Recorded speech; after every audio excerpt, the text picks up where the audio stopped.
this is Haley with Bygone Blooms, and in today's video I wanted to make a quick vignette with some of the things that are blooming in my April garden. So we've had some hot days already here in Northwest Arkansas. We've been up in the 80s already, but this week things have cooled off a little bit and we're down in the 50s and 60s, and I really think that the spring flowers and blooms are really enjoying the break from the heat. So some of the things blooming in my garden right now are in this vase here. I'll pull them closer so you can see. I have an incredible peony that is a second year that I planted bare root last year. It's the first to bloom so far. I have some hardy geranium that is looking so nice.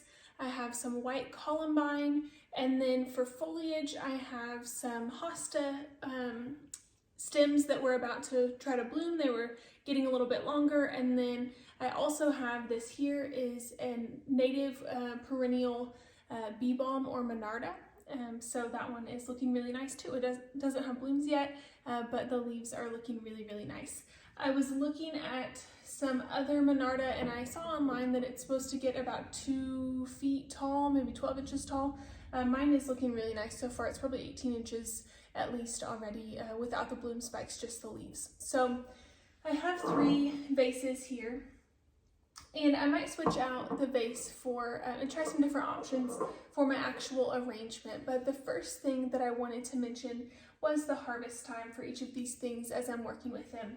So the first of the arrangement that we're going to work on today is just going to be a single stem with my peony bloom. Now this peony bloom, I'll show you the back of it. You can see that it is completely blown open. It still is looking so lovely, and it was beautiful in the garden. Because it was the only one, I went ahead and picked it. You can see that I already stripped all of the leaves off so that they don't make the water yucky, but this will be a 1 stem arrangement, if you will. Really, it's just sticking a giant peony stem in a bud vase. But that is part 1. When you are picking peonies, you want to pick them when they're only just completely in a tight ball. It's called the marshmallow stage. So when you squeeze them, they feel like a soft marshmallow right before they crack open. So if you're picking peonies for longevity and vase life, you want to make sure that they're not open at all. For me, this is just for my island, and you could do something like this. Just go out in the morning of an event. If you're having people for dinner or whatever that looks like for you, you could go ahead and pick a peony that's already open like me, because there's no need to have a long vase life if it's for tonight. So if you're picking a peony for longevity, it needs to be in the marshmallow stage in a tight ball before it's even cracked open, but in this case it's fine. The next of my vignette arrangement, the next vase is this one. I got a bunch of these vases at a local flea market, and I love the texture on this vase. They were about $1 or $1.50 per vase for old glass vases. So next up, I'm just going to take some of my hardy geranium stems, and the plant has a whole bunch more blooms on there, so I feel okay with stealing some for my table. But that is step 2, is just this hardy geranium. And this is not something that is known for vase life necessarily either, but for today and for the weekend, it'll hold up just fine. Lastly, when you're picking columbine, you want to make sure that most of the blooms on the stem have started to open. In this case, you can see that some of these are still budded up, but most of them are open, and some are even past their prime. You can see some that the leaves have already dropped off. But this is the stage that I like to pick my columbine. And then as far as the monarda or bee balm and the hostas, it doesn't really matter because it's just for greens. But I do like to make sure, even if it's the cool of spring, that I get my things in water immediately. I don't just let them hang out after I've cut them because they're more prone to wilt if you don't get them in water right away. I looked at a couple of vase options. I like this green glass one for this actual arrangement, but what I ultimately decided on is this kind of rectangular one. I like that the opening is fairly narrow.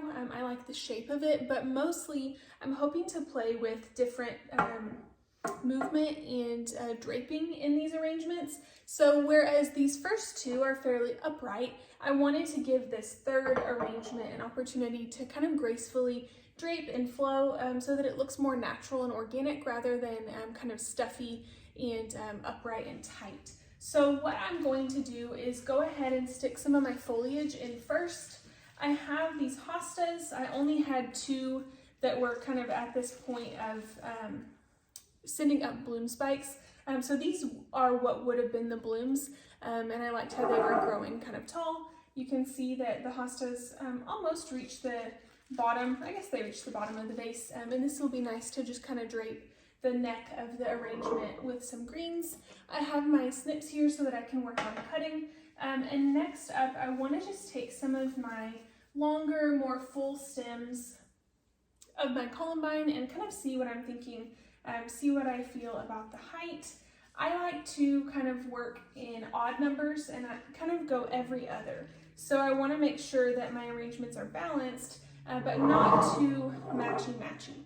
And you can see that with this so far, it looks kind of like the hostas are kind of short and these Columbine are really tall, but once I add in the other greenery, I think it'll balance out. So I'll set these to the side for now, just keeping in mind that I want to use them to green up the neck, and we'll see how we feel about our other greens.